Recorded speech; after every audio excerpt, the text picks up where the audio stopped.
Hey everybody, I'm with George, and we're going to talk about a few things today. I want to talk about food sensitivity testing. It's something that you have brought up, something of interest, and it's a test that we do a lot here. So I thought maybe we would go into it a bit. If you have any questions, it would be a good way for people to learn a little bit more about it, because I have some experience with it. And do you have any questions? Not right now, but I'm sure we're going to have many shortly.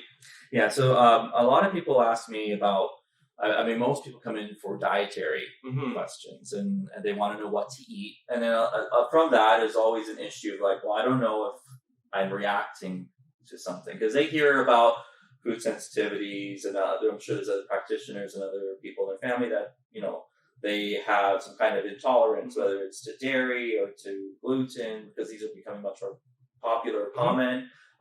Historically, a lot of people have had like allergies to different kind of foods, anaphylactic to like nuts, and so there's a whole array and spectrum when it comes to sensitivities and allergies, and there's not a lot of consensus, because if you go through the medical paradigm, your medical doctor sends you to an allergist, and there is an order to which they practice. So it's like if you're presenting with some kind of specific allergy, they'll specifically test for that with a skin scratch test. So they'll do the little things, and they'll add the solution, and they're looking for a hive, and it's a histamine reaction based on the proteins and the antibodies you have against those proteins from that specific food.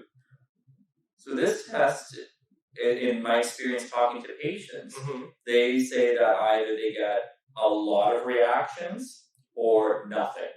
And both can be very frustrating, because if you're getting a lot of reactions, you're encouraged perhaps to avoid a lot of those foods. And sometimes there are foods that are not even the problem foods. Like if you get an array of tests done, and you're like, oh, but I don't really have an issue with apples, perhaps, but you're reactive. So there's a degree of confusion and uncertainty, because it's like, well, the test is showing me I'm reacting to something, but I don't feel that, whereas other foods you may be reacting to. So then I also find that test is a little bit more relevant for environmental allergies. I find that there's a better consistency in what you're being tested for, and you're actually positive or testing reactive for, when there is like pollen, whatever kind of environment, like pollen, the tree, whatever. So that's my words. And grass, hay fever, ragweed, all those. Yeah. So when something comes in, and usually people are coming into this meeting about dietary issues, like, well, I went to an allergist and they said I'm negative for all these, food sensitivities. Right. So there's a lot of misnomers, there's a lot of incorrect terminology that ends up getting lost. So if you go to an allergist and you do a skin scratch test, that's looking at more of an acute reaction, which would be qualified as an allergy. It's not a sensitivity. Can you, and just so the viewers are clear, define, allergy versus sensitivity? I'd be the only person who could if I was able to. I think that's part of the problem. There is, it's like a cloud. It's like there's no defined edges. Sometimes we can say like, okay, if you have an anaphylactic reaction, then yes, you are acutely allergic to this item. Right. But that's where things get confusing, because not everyone has an anaphylactic reaction. That is a very clear presentation. What happens if someone just has a stomach ache after they eat? What happens if someone has to run to the washroom after they eat? Is it actually an allergy? What if someone only has constipation their whole life? Is that considered an allergy? Right. It's like, well, I eat it all the time, but I've always had, that's just my system. I've always been constipated. So now you're like, so there's too many moving pieces. So now what I try to do is sort of like, okay, let's identify what are the levels of problem here. Each area we have to address it. Okay, is there an issue with upper digestion? Is there an issue with lower digestion? So as soon as you say those terms, people are like, what does that even mean? Upper digestion is the production of stomach acid and enzymes at the time of a meal. It's sort of like the critical first step in digestion. Yeah.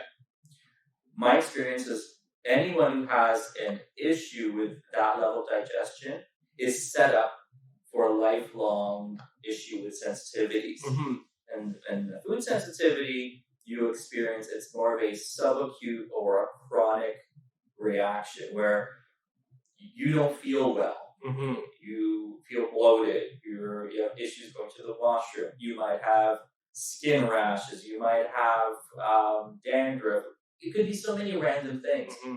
And then there's always, when you have people discussing their own experiences, it gets very confusing because everyone's perception is, well, what I did was correct.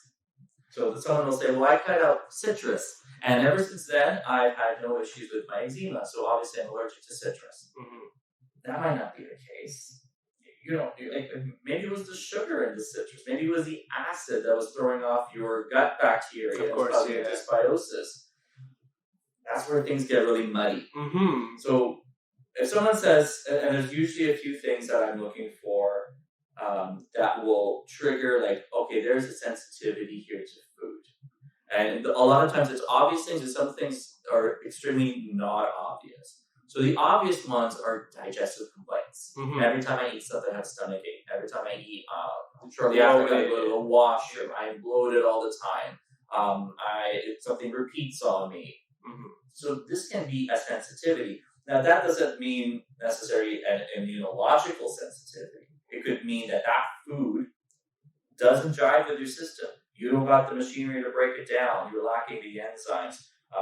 Maybe your stomach has a thinner mucous membrane, and something that has a more of an acidic texture or nature will irritate you.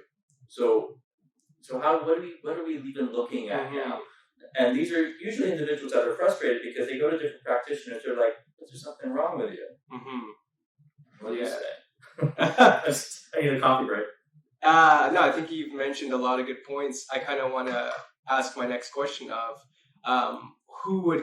why would someone get this test? Yeah, so the food sensitivity test specifically, yes. Yeah.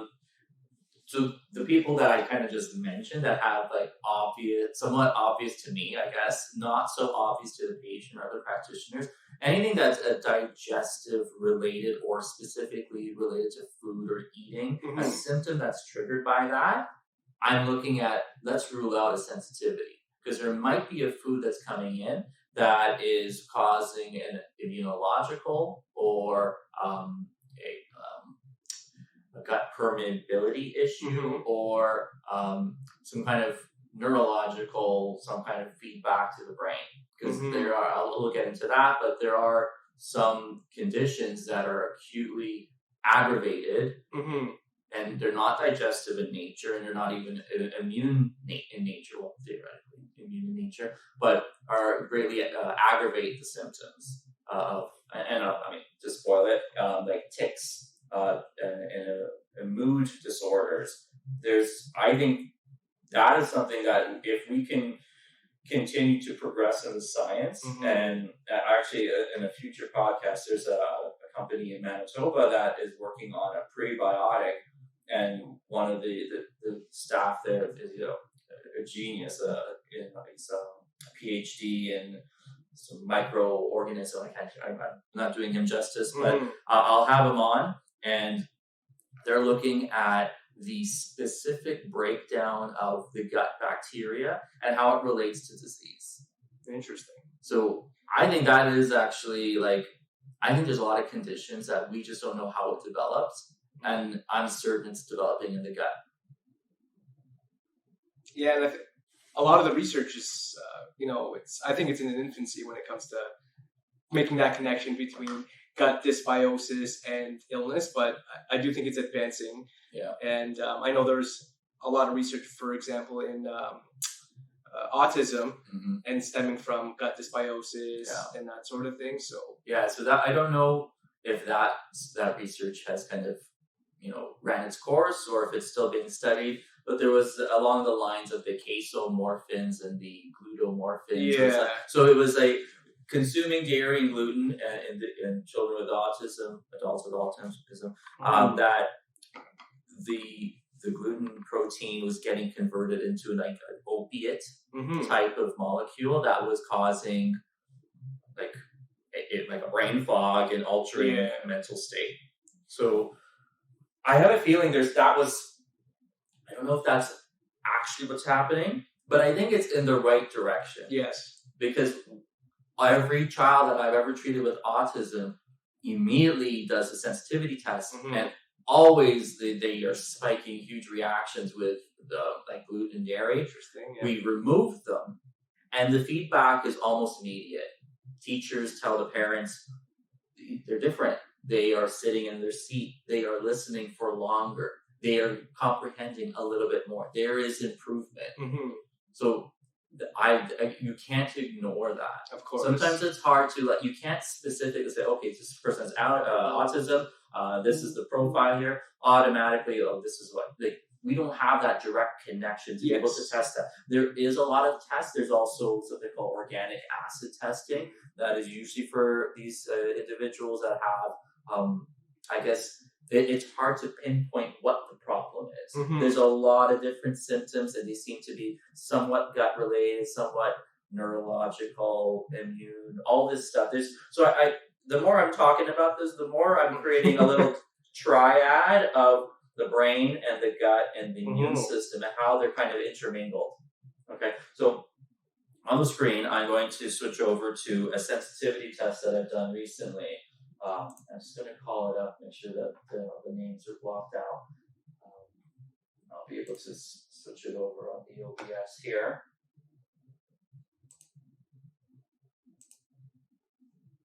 I should be able to.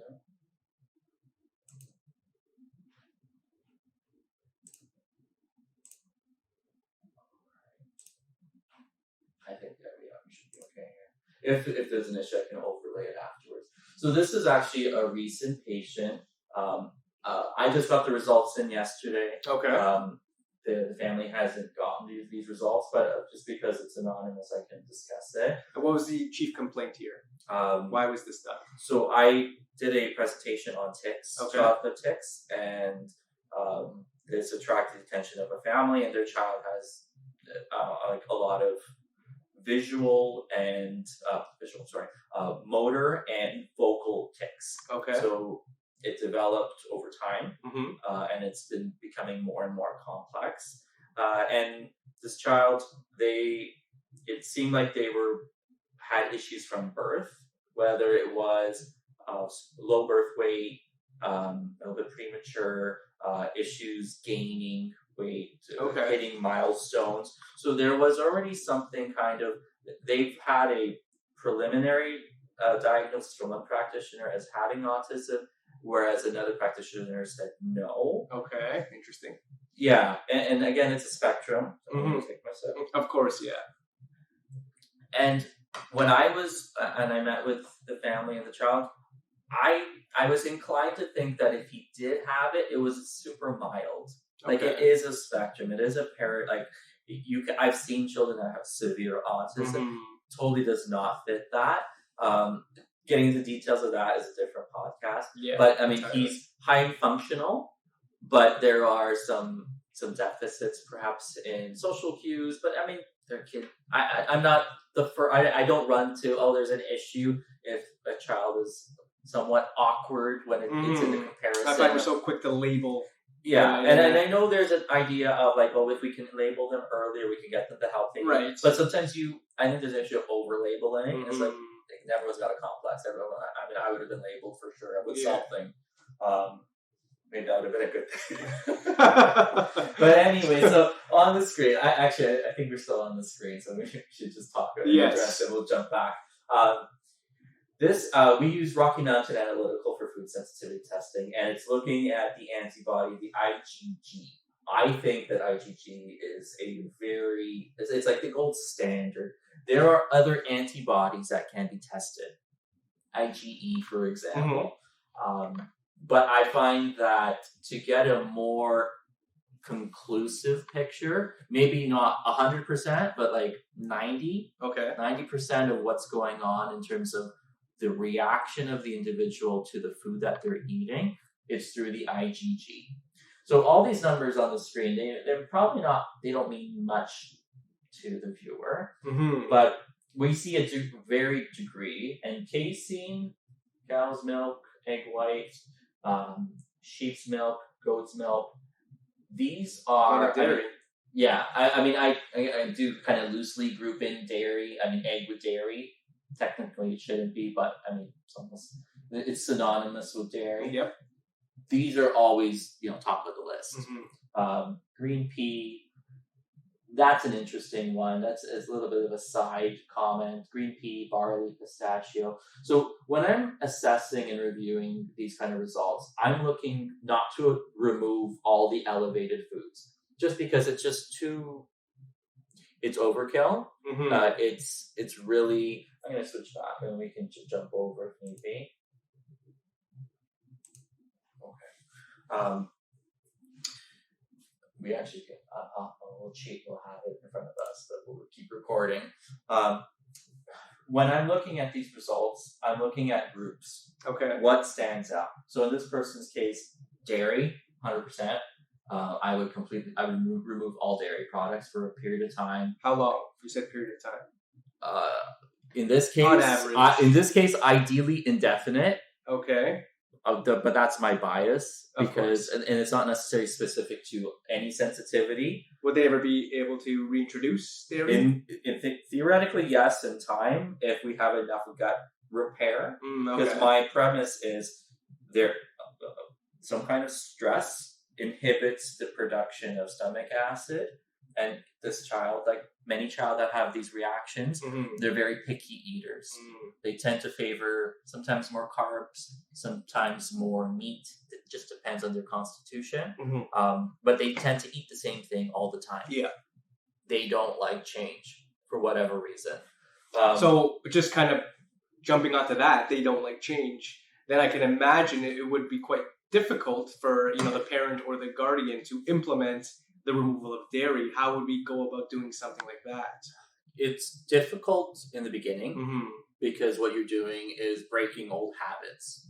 And a lot of these kids, they've gotten into old bad habits because of their behavior. And it's an issue of discipline. And I don't blame the parent because they are special needs. It's really difficult to get a child who doesn't understand to sit and eat something maybe new. So I tell the parent, I'm like, listen, I have the easy job. With my experience, I'm telling you what you should remove from their diet. I know I'm kind of like, okay, now here, run with it. Yeah.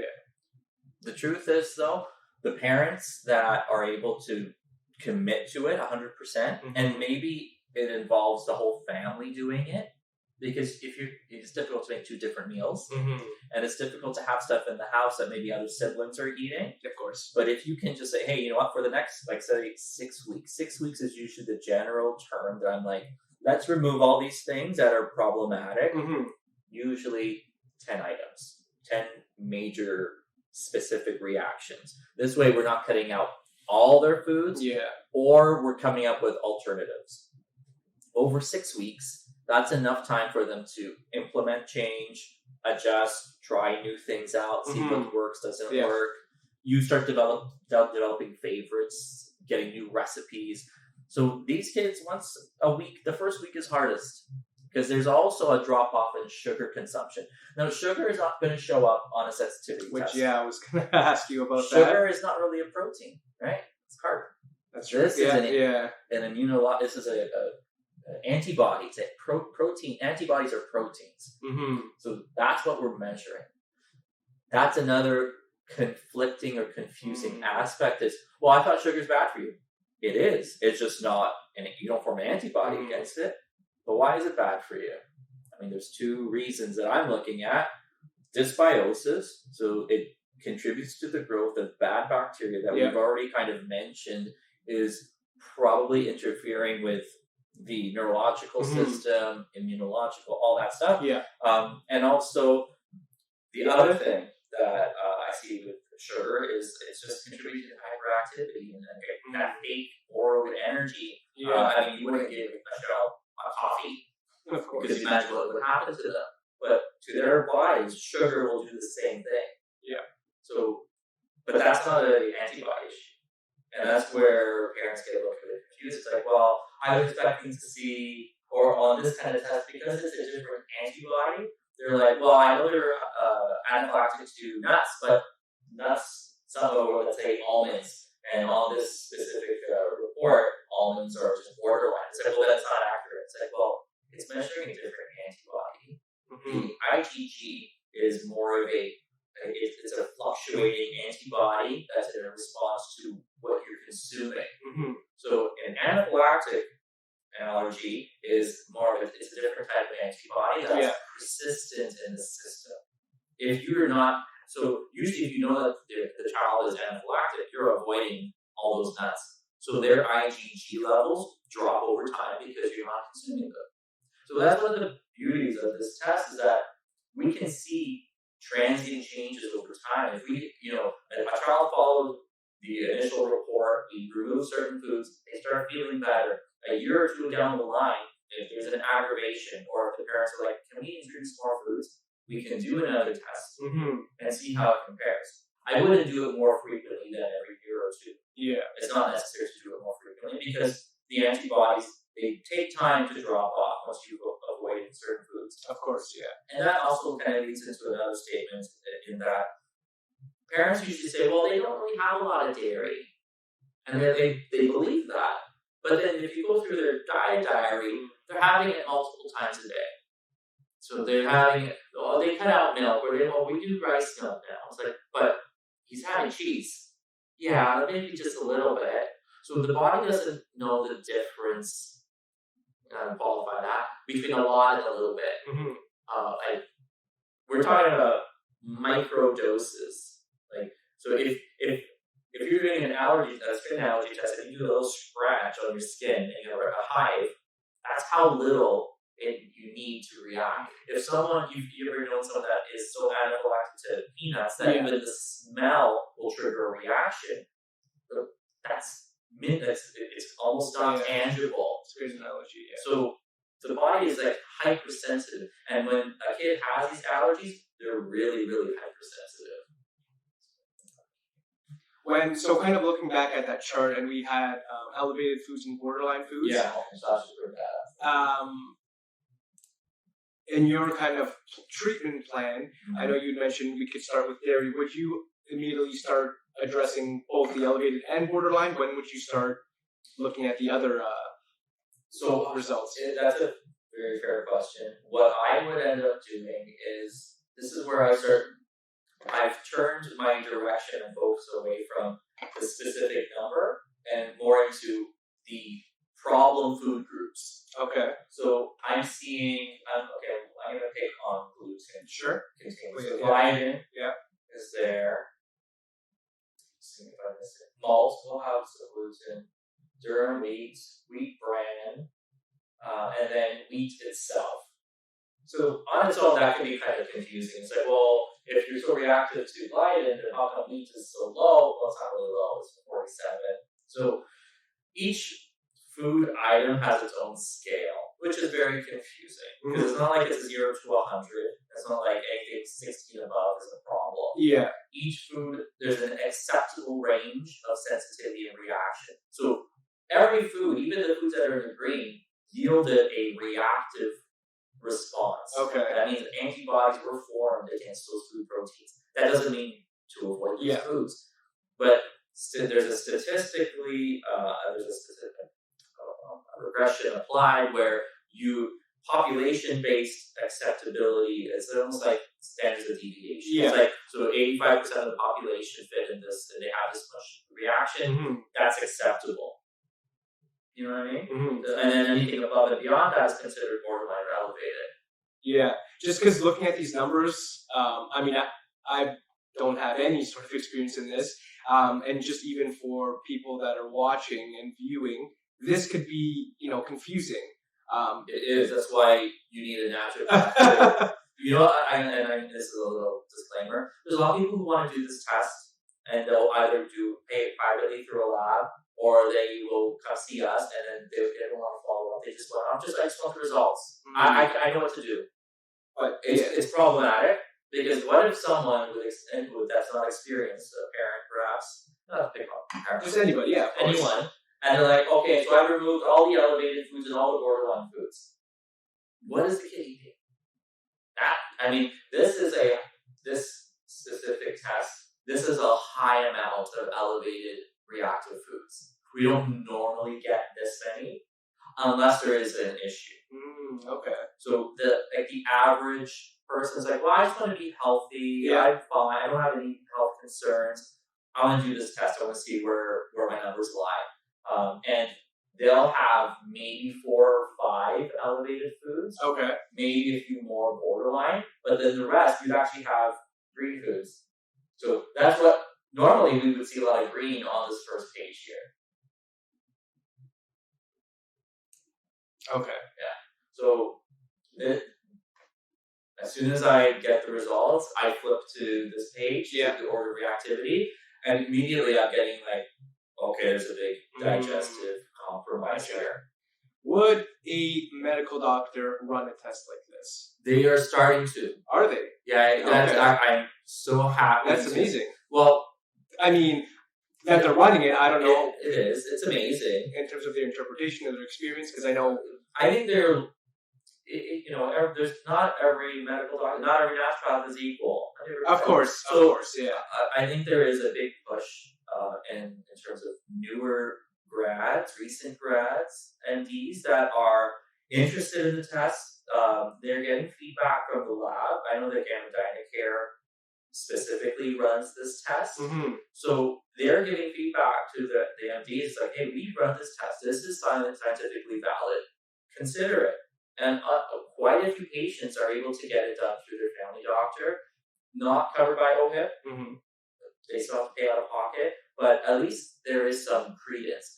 And my experience, what I've seen is the MDs tend to defer to the notes or the recommendations that are standardized on these tests.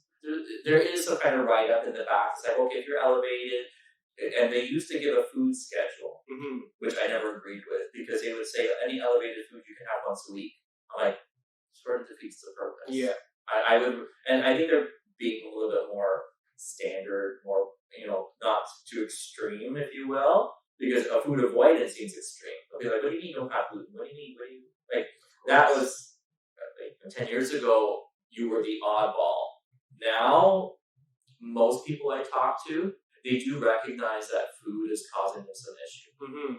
So, I think we touched on a lot of topics. We kind of and it's so, we can just talk forever about it. So, if I can sort of like surmise and kind of put a bow on this, what I would say is, if you are uncertain about your reaction to foods, if you feel like maybe certain foods bother you, it could be any kind of symptom. It doesn't have to be gut related. It could be brain fog. It could be fatigue. It could be skin irritations. These are some of the biggest ones. It could absolutely be mood-based, behavioral-based, anything neurological, if I didn't already mention that.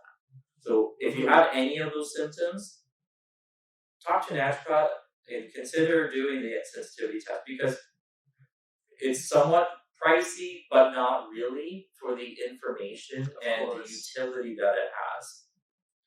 When you get the results back, you need someone that will outline, these are the foods to avoid. These are, in my experience, these are the foods that are most problematic, that are consistently showing up in your results. I also want to mention egg white showed up very high on this test. I'm just going to go back to this. So the egg whites, a lot of people say, well, I thought egg whites are good for you. I mean, they are.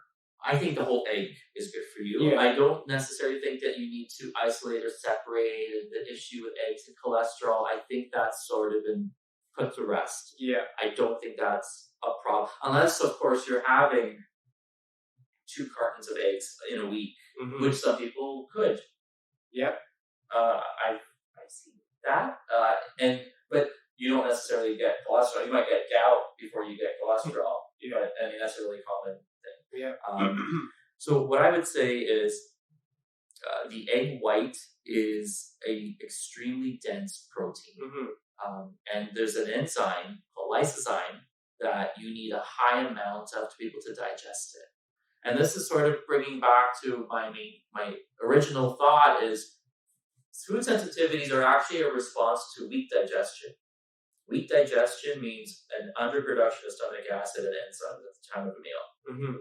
Now, a lot of people will say, I have a high acid. My doctor's giving me a Volstac or something to kind of, it's a proton pump inhibitor. And I'm like, this is not the correct thing. I mean, for some people it is, but there's some people who have what's called hypochlorhydria, underproduction Low of stomach acid. But then when they eat, there's a delay production, and then they have acid production after the meal. There's a delayed production, which then you've got a meal undigested in your stomach, and then acid production coming in afterwards. What do you think that's going to feel like? You're going to be bloated, distended, there's pressure, you're going to have acid reflux, you have high acid because you're presenting with the signs of high acid, but really it's because you had low acid or delayed acid production, probably the most appropriate terminology. When you have underproduction of stomach acid, you're not digesting the proteins fully. They're eventually getting into the intestine in an undigested or not fully digested state, which is already presenting as a problem. This is already being flagged as an antigen. Form antibodies against these things. And certain foods, they're very dense. They're hard to digest. Egg whites being one of them.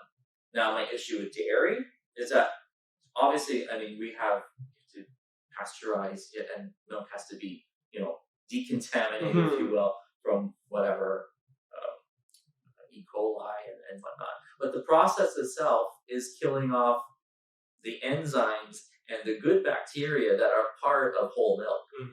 So when you're consuming dairy, you're breaking it down with your own machinery. You don't have the natural enzymes in there that you would need. So that's what I'm seeing. I'm seeing this issue with dairy is that because it's like we've removed the machinery. It's like buying a furniture kit that you have to assemble yourself, but you don't have all the proprietary tools.